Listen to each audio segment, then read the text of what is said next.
So a little while after Milan lifted their most recent trophy, the Italian Super Cup, videos started to do the rounds on social media, with Zlatan Ibrahimovic giving a speech to the locker room.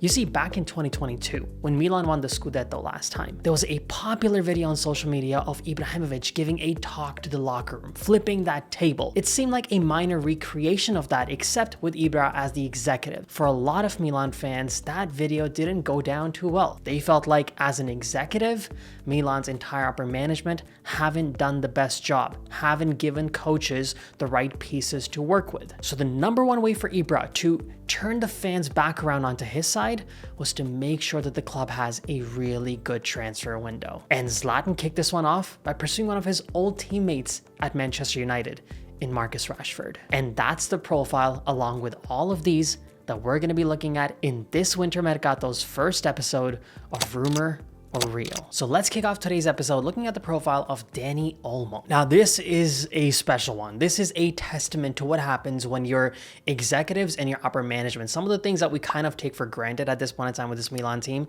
say what you want about them on the field. Let's see what happens under Sergio Conceição.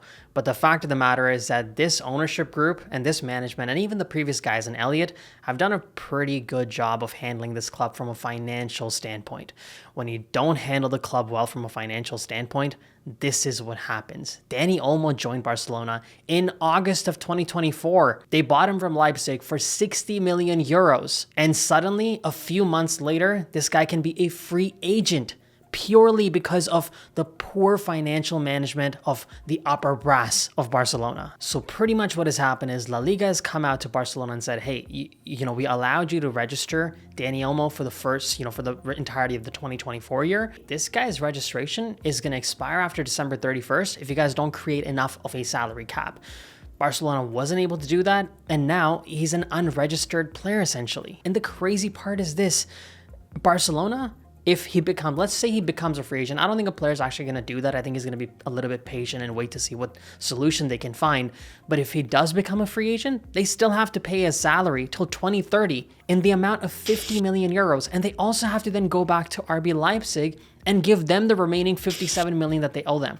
So they could have a player in essence at the club for a period of 4 months. 4 months, and it would cost them over 100 million euros. There is some, respite for Barcelona because I think whatever the courts that are involved in this whole procedure, they have allowed a temporary registration for the player. So he, I believe, can play in the Spanish Super Cup, but that doesn't mean that his registration has now been approved for the entirety of the season. It's just for a short period of time while they figure out, what to do. But La Liga is still demanding that he's not allowed to get registered as a player. So for a club that messed the Lionel Messi situation up just a few years ago that resulted in him going to PSG, it's just they still haven't learned their lesson, and they're about to pretty much repeat the same mistake once again. Now, when it comes to him making a move to Milan, you guys probably noticed the lights change in the back. My intention was to have the lights of the club that the player is coming from potentially to, create that bit of an atmosphere. I totally forgot, so I just changed them now. Those are the Barcelona colors, but will they turn into the Milan colors on Dani Olmo's shirt?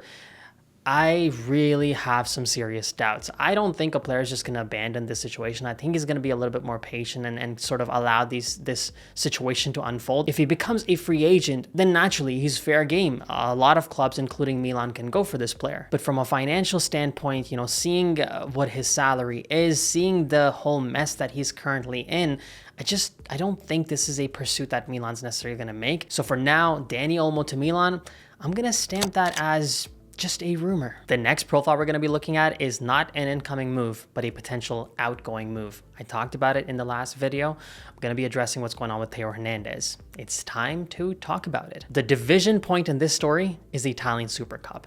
Before that, there were different news stories about Theo Hernandez.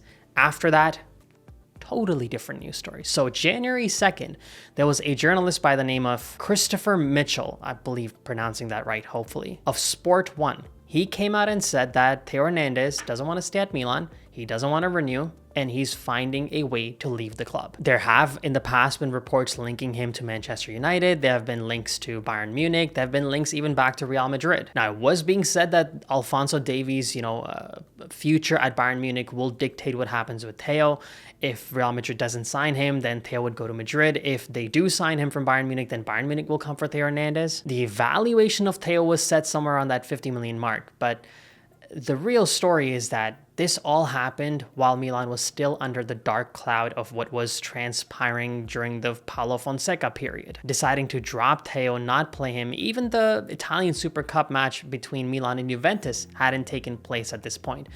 But now, with Conceição coming in, as I've already addressed in my previous videos, him having his arm around Theo Hernandez, him being the first player that he gave a big hug to after doing his little dance was Theo Hernandez. I had already been kind of pushing the agenda that I believe this coach will probably be able to turn things around and Theo will maybe end up staying. And for all we know, all those previous reports were purely rumor and there was no truth to them anyways. Cut to less than a week later. January 2nd, the reports were he's going to be leaving Milan. January 8th, reports are, hey, a renewal is pretty much right around the corner now. A lesson to the fans, be a little bit more patient and see how things actually unfold. Because now we're being told that Theo is on the verge of signing a contract renewal till 2029. His salary will be, if initially his salary was reported net around 5 million euros. Now, the latest reports say 6 to 6.5 million net. That would essentially make Theo Hernandez the highest paid player in Milan. The same reports have also suggested that there's a higher likelihood that you'll see a Maignan and Reinders renewal before you see a Theo renewal, but it's trending in the right direction at this point in time. And I think a lot of it has to do with the new coach and the new lease of life and confidence these players seem to be enjoying under this guy. So Theo Hernandez moving away from Milan at this point in time, I'm going to stamp that as just a rumor. So for the next profile, let's keep the colors red. If not, maybe add a little bit of white in it for Manchester United's Marcus Rashford. Okay, so how this profile suddenly got linked to Milan, I have, well, absolutely no idea. I did not expect that this is the player that Milan's going to get linked with. We've been reading about and hearing about what has been happening with him at United recently.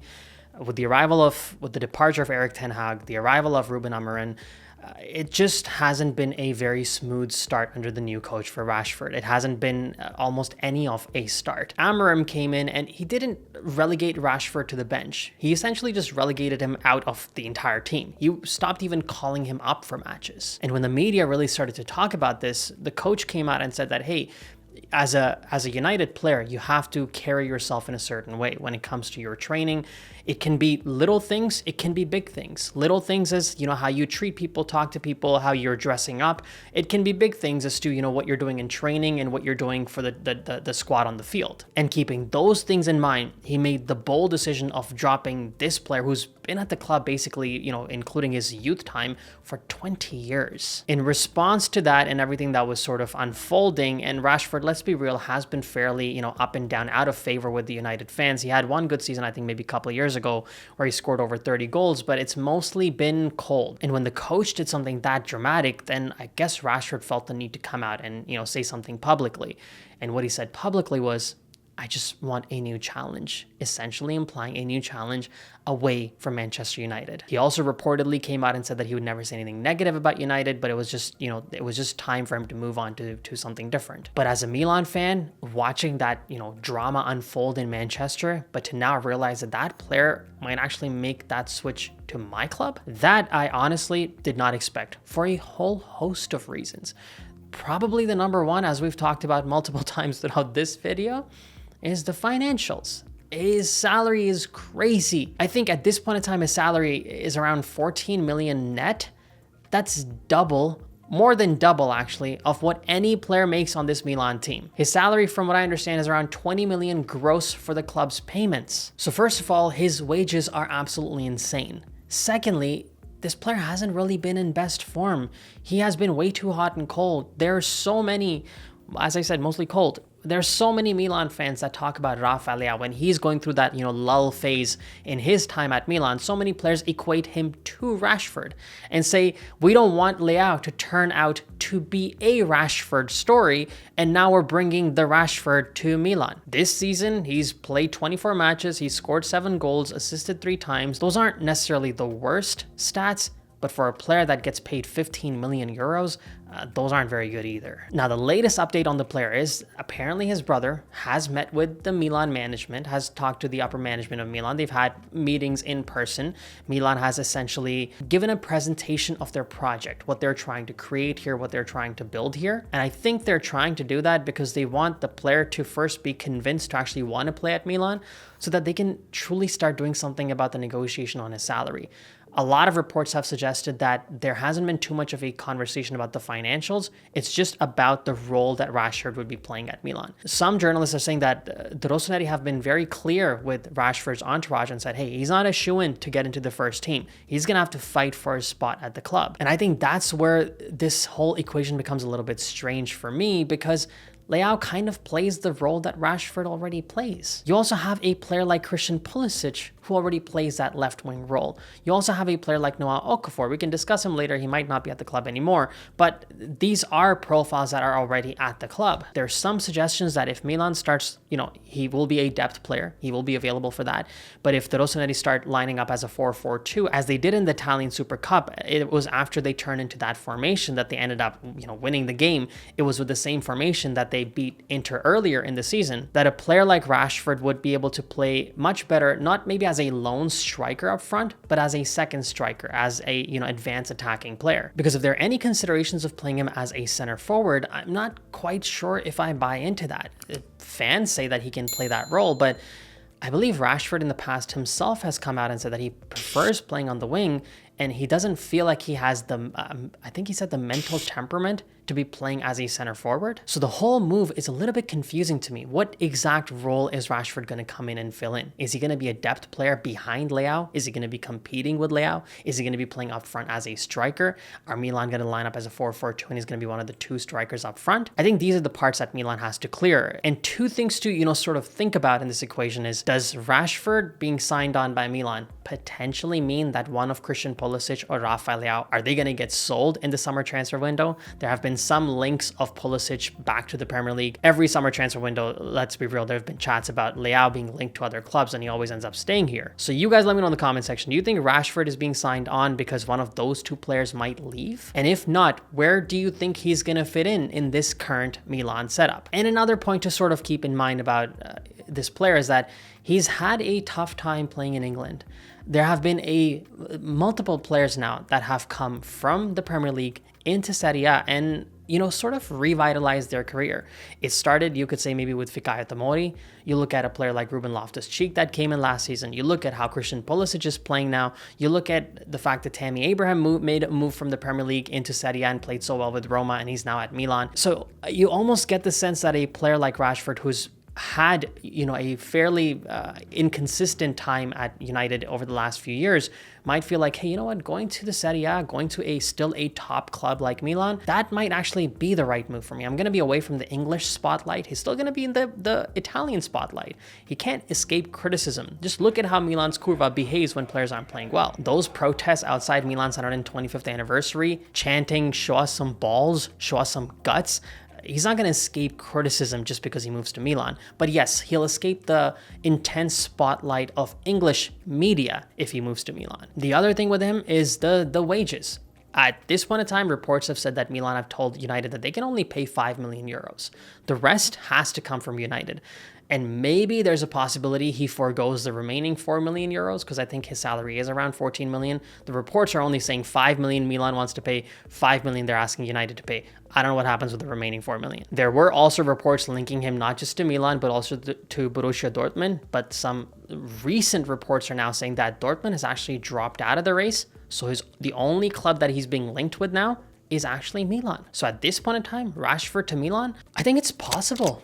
I think this move can actually happen. And it's more because of the amount of media coverage it's getting. There's no smoke without a fire.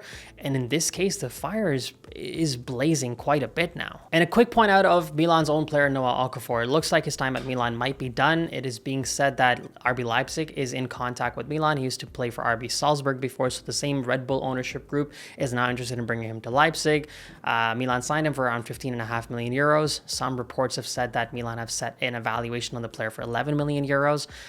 The entourage of Noah Okafor has been in touch with Milan, and a deal could be done pretty soon, especially if this Marcus Rashford thing is actually unfolding and it's going to happen, or maybe not even happen. It just tells you that the player Noah Okafor seems sort of out of favor at the club.